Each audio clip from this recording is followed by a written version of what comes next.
Bom, pessoal, mais um dia aqui na Câmara dos Deputados, né? Voltei do Japão, né?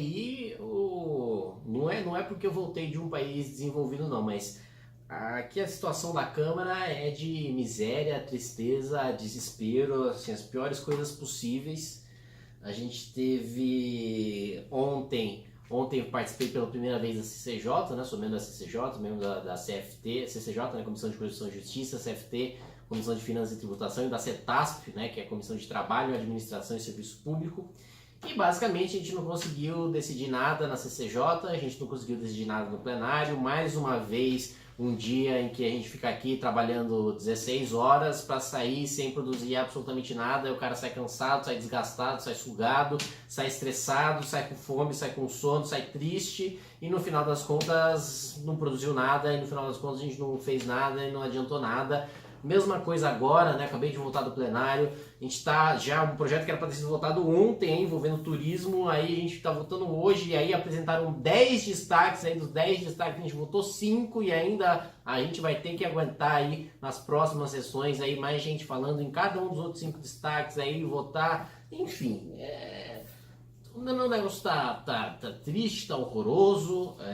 Você aí que votou no seu representante aí, e quando eu falo isso, não estou falando só de oposição, não estou falando só de PT, de PSOL, de PCdoB, de PSB, estou falando de governo também, né? O governo também ainda não tomou as rédeas do processo.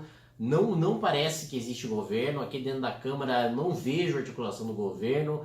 Aliás, não vejo porque não existe, né? Porque nos projetos, quando a gente para ver no painel, nas votações, efetivamente é votado aquilo que meia dúzia de líderes combinam com o Rodrigo Maia e olhe lá, né? E o governo, pauta efetivamente importante trazida pelo governo para o país, nada. Você não tem esse tipo de costura, as comissões não estão sendo conduzidas com a firmeza que deveriam ser. Você tem muito espaço para tanto gente do governo como gente da oposição ficar falando interminavelmente sobre coisas que não tem absolutamente nada a ver com a matéria que está em discussão.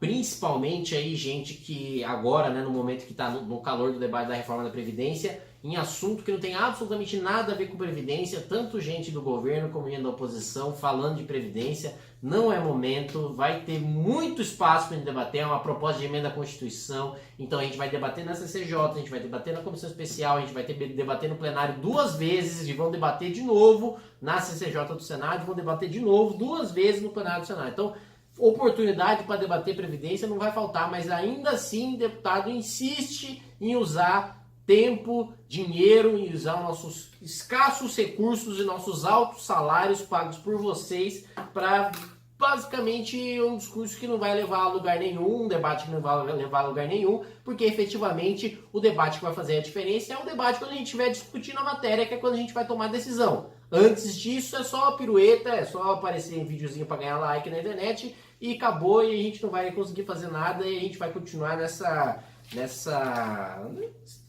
baderna aí que a gente não consegue montar nada, não tem organização nenhuma.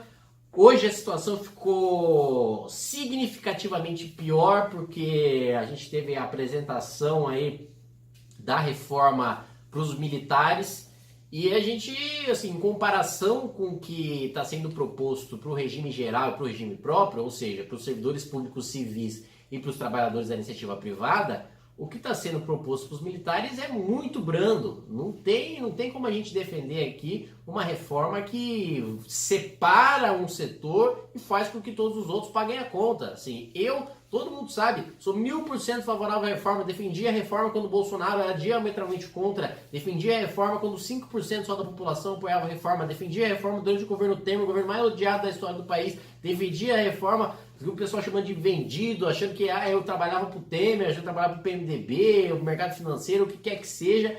Agora que está num clima melhor, mais favorável para a gente debater, o governo vai lá e dá uma canelada dessas de misturar a reestruturação de carreiras dos militares, que mais uma vez tem nada a ver com Previdência, não tinha nada que está no projeto de Previdência dos militares, e juntando esse projeto de reestruturação das carreiras, eles aumentam os gastos, diminuindo a economia que a gente teria com a Previdência, com a reforma da Previdência dos militares. Ou seja, o nosso principal discurso, que é justamente pegar todos os setores da sociedade, acabar com privilégios, fazer com que efetivamente toda a sociedade passe por essa fase para que a gente consiga ter uma fase de crescimento, de confiança no país, para que os investimentos voltarem, esse discurso, no texto dos militares como está hoje, cai por terra, porque a gente basicamente está protegendo uma classe e protegendo assim, de uma maneira absurda, assim, muito mais do que aquilo que até os próprios parlamentares da base do governo esperavam, né? Esperava um texto no mínimo razoável e o que veio é realmente absurdo.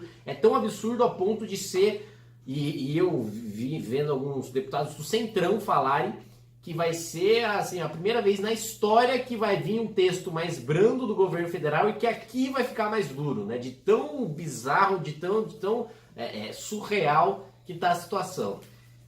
Então é isso, as perspectivas são essas. A princípio a gente teria a definição do relator na CCJ da reforma da Previdência amanhã, mas parece que não vai ser amanhã, parece que vai ficar para a semana que vem. Então, mais uma semana aí de suspense, mais uma semana aí só de audiência, de falação, de debate, de gente falando de Lula, gente falando de Bolsonaro, ninguém debatendo efetivamente o que está sendo votado. E mais uma semana em que você está aqui pagando a conta, você está pagando gente cara, você está pagando estrutura cara, você está pagando tudo caro e não estão fazendo nada para você. Basicamente estão te enganando, postando vídeo na internet em busca de like. E olha que eu, um deputado eleito, principalmente via rede social, falar isso é porque assim, o negócio tá realmente no nível bizarro.